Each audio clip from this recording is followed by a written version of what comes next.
स्वातंत्र्याचा ध्वज फडकतो, सूर्य तळपतो प्रगतीचा. स्वातंत्र्याचा ध्वज फडकतो, सूर्य तळपतो प्रगतीचा. भारत भूमीच्या पराक्रमाला मुजरा महाराष्ट्राचा, मुजरा या महाराष्ट्राच्या लेकीचा, मुजरा या महाराष्ट्राच्या लेकीचा. सन्माननीय व्यासपीठ, आदरणीय गुरुजन वर्ग आणि माझ्या समोर बसलेल्या सळसळत्या रक्ताच्या तरुण व तडफदार देशाच्या भावी शिलेदारांना माझा नमस्कार. मी तन्वी चंद्रकांत लोकरे, इयत्ता 4ची विद्यार्थिनी. आज 15 ऑगस्ट म्हणजे स्वातंत्र्य दिन हा भारतातील प्रत्येक नागरिकांसाठी आनंदाचा व अभिमानाचा आणि मानाचा दिवस आहे.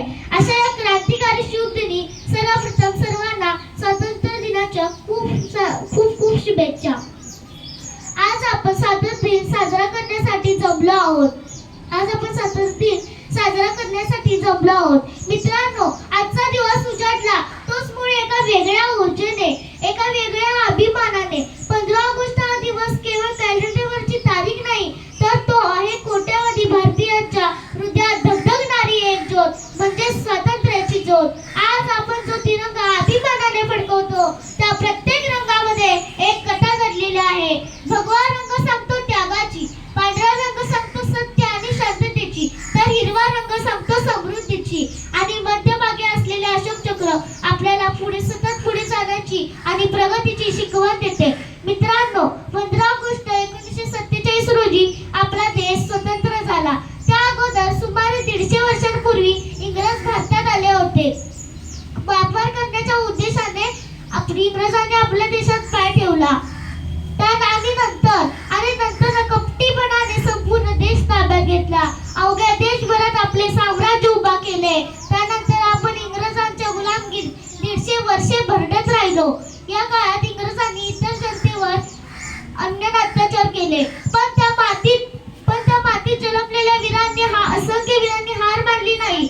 टिळकांनी स्वराज्य हा माझा जन्मसिद्ध हक्क आहे असे ठामपणे सांगितले.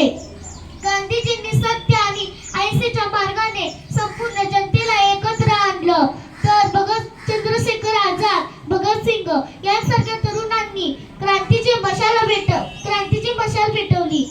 त्या सर्वांच्या एकत्रित प्रयत्नातून 15 ऑगस्ट 1947 रोजी आपला देश स्वतंत्र झाला. पण मित्रांनो, इथेच कथा संपत नाही. स्वातंत्र्य मिळवणं जितकं कठीण होतं, तितकंच ते जपणं, वाढवणं आणि पुढच्या पिढीपर्यंत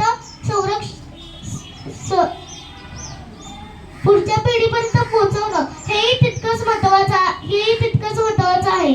आज आपण स्वतंत्र आहोत, पण खऱ्या अर्थाने सक्षम होण्यासाठी आपल्याला शिक्षण, शिस्त, संस्कार यांची कास धरावी लागेल.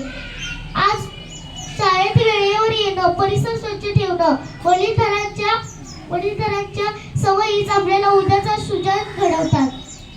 आज आपला देश अंतराळात झेप घेतोय, डिजिटल क्षेत्रात जगाला मार्गदर्शन करतोय, खेळाच्या मैदानात आपला तिरंगा उंच फडकतोय.